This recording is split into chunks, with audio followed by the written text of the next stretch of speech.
नमस्कार, देख रहे हैं न्यूज 21 और आप सभी के साथ मैं हूं ऋतिका पांडे। बहुत बहुत स्वागत करेंगे आज की खास और विशेष चर्चा में। जी हाँ, स्क्रीन को छोड़कर कहीं मत जाइए, क्योंकि आज की चर्चा की जो एक अगर मैं बात करूं, विस्तार की बात करूं, तो आज हमारे साथ बहुत ही खास मेहमान जुड़ने वाले हैं, क्योंकि काफी इंफॉर्मेटिव आज का एपिसोड कह सकते हैं आप सभी के लिए। देखिए, आज हम बात कर रहे हैं, जब सरकारी तंत्र नियमों की गलत व्याख्या करने लगे तो मैदान पर पसीना बहाने वाले खिलाड़ियों का भविष्य फाइलों में दफन हो जाता है। फार्मासिस्ट भर्ती 2023 में खेल कोटे के तहत आवेदन करने वाले अनूपगढ़ के एथलीट ऋषिराज चावरिया के साथ भी यही हुआ। विभाग ने एक राष्ट्रीय फेडरेशन की सर्टिफिकेट को तकनीकी अड़ंगा लगाकर रद्दी का टुकड़ा मान लिया था, लेकिन इस प्रशासनिक मनमानी के खिलाफ खंडपीठ में एक ऐसी विधिक लड़ाई लड़ी गई जिसने न सिर्फ एकल पीठ के आदेश को पलट दिया, बल्कि सरकार को 7 दिन में विशेष पद सुनिश्चित करने की नियुक्ति का ऐतिहासिक आदेश तक दिलवा डाला है। इस पूरे मामले में न्यायपालिका के सामने कानून और प्रशासनिक दाव पेचों का बेनकाब करने वाले युवा अधिवक्ता पुलकित अरोड़ा हमारे साथ जुड़ेंगे और इस पूरे मामले में विस्तार से बातचीत करेंगे। सबसे पहले हम चाहेंगे पुलकित जी से हमें मिलाया और हम उनसे विस्तार से आज की चर्चा की शुभारंभ करना चाहेंगे। जी बहुत बहुत नमस्कार करेंगे पुलकित जी, आपका बहुत बहुत स्वागत करेंगे आज की हमारी खास चर्चा में। नमस्कार। पुलकित जी, जी बिल्कुल, बहुत बहुत नमस्कार आपका। पुलकित जी, जिस हिसाब से हम देख पा रहे हैं आज ये जो एक मुद्दा कहीं ना कहीं आपने उठाया है, पहले तो हम आपको कह सकते हैं कि पुलकित जी, सबसे पहले तो आपको इस बड़ी कानूनी जीत के लिए बहुत बहुत बधाई देना चाहेंगे आपको। साथ ही अगर मैं बात धन्यवाद। करूं फार्मासिस्ट भर्ती 2023 का, तो ये मामला जब खंडपीठ अगर एकल पीठ से खारिज हो गया था, तब खिलाड़ी पूरी तरीके से कह सकते हैं ना कि एक तरह से टूट गए होंगे, उनके सपने चकनाचूर कहीं ना कहीं हो गए होंगे। पर एक युवा अधिवक्ता के तौर पर आपने इस केस में कहता ना कि पलटा एकदम कर दिया है इस पूरे केस को। तो ऐसा क्या देखा कि आपको लगा कि खंडपीठ यानी बेंच पे इस चुनौती को देना चाहिए, हक के लिए लड़ना चाहिए, आवाज उठानी चाहिए, और आवाज बन गए आप? सबसे पहले नमस्कार मैम आपका। हम पूरी उम्मीद के साथ एकल पीठ के पास में गए थे यह केस लेके, इस उम्मीद के साथ कि एकल पीठ हमारे हक में फैसला देगी। 2023 की फार्मासिस्ट भर्ती में जो पिटिशनर है याचिगन, उसने अप्लाई किया। डिपार्टमेंट ने आर्बिट्ररी तरीके से उसके डॉक्यूमेंट्स को नजरअंदाज करते हुए उसका रिजेक्ट किया। हम उन सभी डॉक्यूमेंट्स को लेके एकल पीठ के पास में गए, लेकिन अनफॉर्चुनेटली एकल पीठ ने भी उन डॉक्यूमेंट्स को कंसिडर नहीं करते हुए हमें मजबूरन डिवीजन बेंच के पास अपील फाइल करनी पड़ी। बिल्कुल।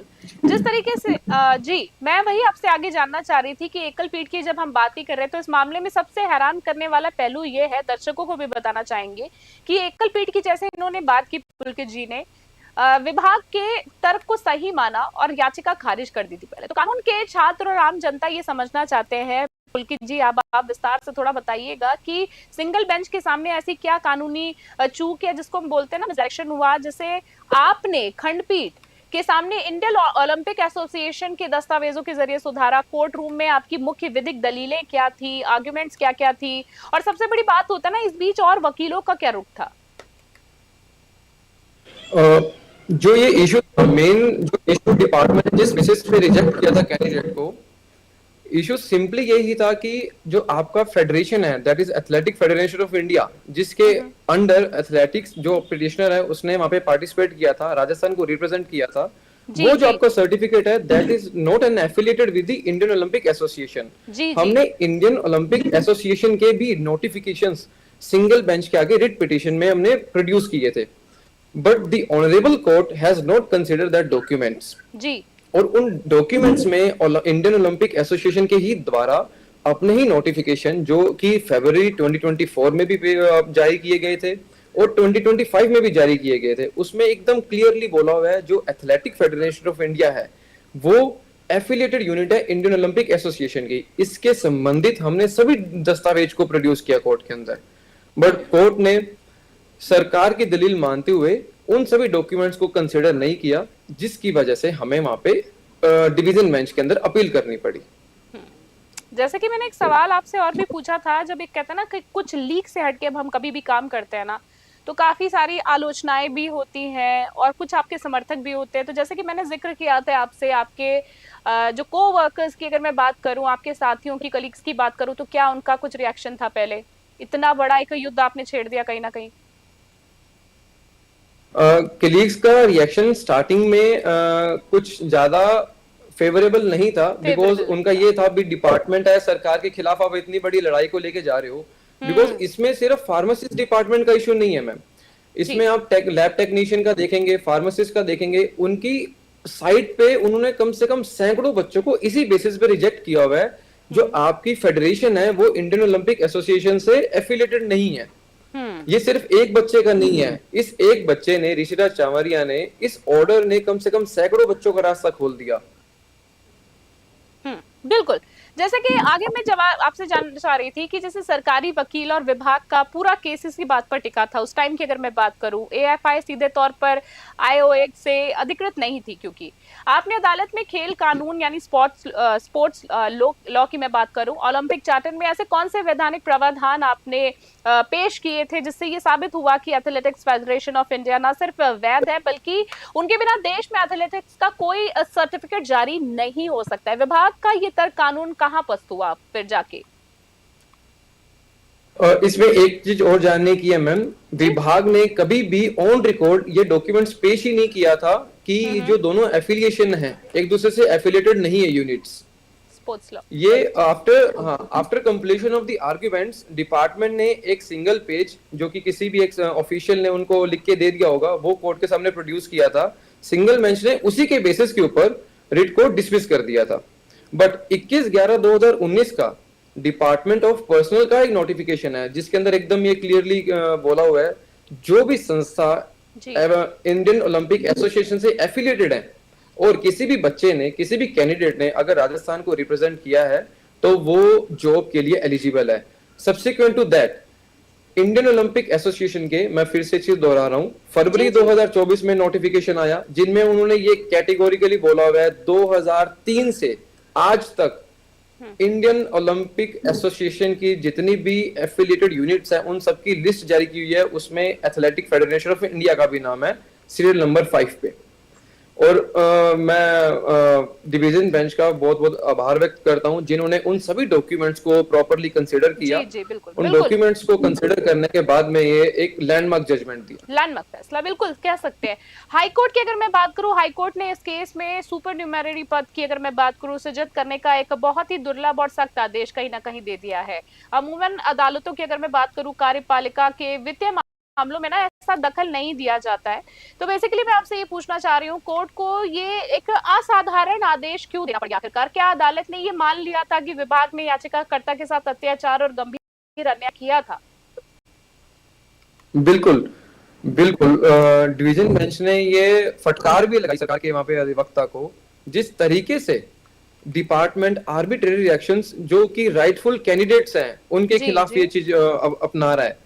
और डिवीजन बेंच ने, मैंने डिवीजन बेंच के सामने डॉक्यूमेंट्स भी प्रोड्यूस किए थे जिसमें से सिर्फ एक नहीं सैकड़ों बच्चों का उसमें नाम था एक लिस्ट के अंदर, जो कि फरवरी 2024 को डिपार्टमेंट ने जारी की थी, फार्मासिस्ट डिपार्टमेंट ने। उसमें सिर्फ इसी ग्राउंड पे कि athletic federation of India Indian Olympic association से एफिलिएट नहीं है, सिर्फ इस बेसिस पे सैकड़ों बच्चों को रिजेक्ट किया गया है। और उसमें से एक बच्चे ने हिम्मत जुटाई, अपनी ऋषिराज चावरिया ने, उनका हमने केस कंटेस्ट किया, हम डिवीजन बेंच तक गए और डिवीजन बेंच ने उन सभी डॉक्यूमेंट्स को कंसीडर किया और कंसीडर करने के बाद में एक लैंडमार्क जजमेंट हमारे फेवर में दिया। ठीक है। अगर मैं बात करूं आगे, अदालत ने सरकार को अब 60 दिन की सख्त समय सीमा दे डाली है। यदि इसके बाद भी आपको लगता है प्रशासनिक अधिकारी कहते हैं ना लेट प्रगति करते हैं या फिर सुप्रीम कोर्ट में एसएलपी दायर करने का बहाना बना लें, तो एक अधिवक्ता के रूप में आपके पास अगला कानूनी कदम, कहते हैं ना एक हर किसी के पास स्ट्रैटेजी होती है अपनी, तो क्या होने वाला है आपका? क्या उन अधिकारियों पर व्यक्तिगत रूप से कह सकते हैं ना कि अवमानना की गाज गिरनी चाहिए या जिसमें नियम गलत की व्याख्या की है? अगर डिपार्टमेंट, हम सबसे पहले हम अभी डिपार्टमेंट को एक रिप्रेजेंटेशन देंगे, इस ऑर्डर की कॉपी सर्व करेंगे। अगर डिपार्टमेंट विद इन 60 डेज अगर उस पर कोई भी एक्शन नहीं लेता है तो हम कंटेम्प्ट पिटीशन हाई कोर्ट में ही फाइल करेंगे डिपार्टमेंट के पर्सनल के अगेंस्ट में। और हमें पूरा भरोसा है भाई ये उम्मीद नहीं आनी चाहिए और डिपार्टमेंट पहले इस पे एक्शन ले लेगा। ठीक है, बढ़िया बात है, हम भी यही चाहेंगे आपके लिए। और अक्सर देखिए, एक आखिरी सवाल में आपसे मैं जानना चाहूंगी, अब जैसे कि मैं पॉलिसी रिफॉर्म और विधिक नजर की अगर मैं बात करूं तो अक्सर देखा जाता है कि अधिकारी कोर्ट के आदेश को सिर्फ उसी एक मामले में मामले तक सीमित रखते हैं। क्या आपकी पैरवी और माननीय जो कार्यवाहक मुख्य न्यायाधीश संजीव प्रकाश शर्मा की बेंच तक ये फैसला इन रैम यानी पूरे प्रदेश के खिलाड़ियों और भविष्य की सभी भर्तियों का समान रूप से उनके ऊपर लागू होने वाला है। क्योंकि अगर एक विधिक नजीर की मैं बात करूं, बन चुका है ये पूरा मामला, तो अब इसके बाद खेल कोटे की स्क्रीनिंग कानूनी ढांचा कैसे बदलने वाला है, ये मामला एक मैटर तक सिमट तक रह जाएगा। ये मामला इन रैम है। इसमें कोर्ट ने कैटेगोरिकली अपने जजमेंट में ये ऑब्जर्व किया है कि athletic federation of India Indian Olympic association से एफिलिएटेड यूनिट है। अब इसके बेसिस पे डिपार्टमेंट किसी भी कैंडिडेट्स को रिजेक्ट नहीं कर पाएगा। This will help a lot of candidates who are looking forward for their job. जी ओके। एक आखिरी मैसेज कोई हमारे चैनल के माध्यम से आप अपनी तरफ से देना चाहते हैं, सरकार से कोई अपील करना चाहते हैं, जनता की तरफ से कोई जनता से कुछ अपील करना चाहते हैं? जनता से मैं इतना ही अनुरोध करूंगा कि अगर कोई भी राइटफुल कैंडिडेट है जो अपना भले वो फार्मासिस्ट के लिए अप्लाई कर रहा हो, लैब टेक्नीशियन के लिए अप्लाई कर रहा हो, जो भी जरूरतमंद बच्चा है जो इसके अंदर अपना भविष्य देखना चाह रहा है, उसको ये ऑर्डर दिया जाए। इस ऑर्डर के बेसिस के ऊपर वो अपना फ्यूचर सिक्योर कर सकता है। मैं सभी से इतना ही अनुरोध करना चाहूंगा। जी जी बिल्कुल, आपकी पहल के लिए और आपके न्यूज चैनल का भी मैम बहुत बहुत धन्यवाद करना चाहूंगा मैं।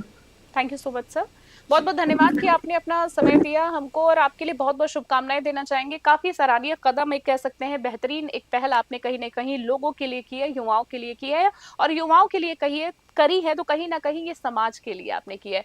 तो देखिए, दर्शकों को कहना चाहेंगे, ये थे हमारे साथ युवा अधिवक्ता पुलकित अरोड़ा। बेहद अनुभवी है, काफी कम उम्र में, जिन्होंने बहुत ही बेबाकी से कह सकते हैं ना कि समझाया कि कैसे प्रशासनिक अधिकारियों ने क्षेत्राधिकार से बाहर जाकर नियमों को मरोड़ कर एक योग्य खिलाड़ी को उसके हक से वांचित किया था। माननीय कार्यवाहक मुख्य न्यायाधीश संजीव शर्मा की बेंच का यह फैसला सिर्फ एक ऋषिराज की जीत नहीं कह सकते हैं, बल्कि उन अफसरों के लिए एक कह सकते हैं ना कड़ा सबक है जो तकनीकी दांव पेचों के पीछे छिपकर युवाओं के भविष्य से खेलते हैं। तो उम्मीद है इस विधिक नजीर के बाद राजस्थान का खेल कोटा प्रशासनिक विसंगतियों से मुक्त होगा। पुलकित जी का बहुत बहुत धन्यवाद देना चाहेंगे, और आज की खास और तमाम बड़ी चर्चा के लिए, इतने देश और दुनिया की तमाम बड़ी अपडेट्स के लिए देखते रहे, बने रहे News 21। अभी के लिए नमस्कार, जय हिंद, जय भारत।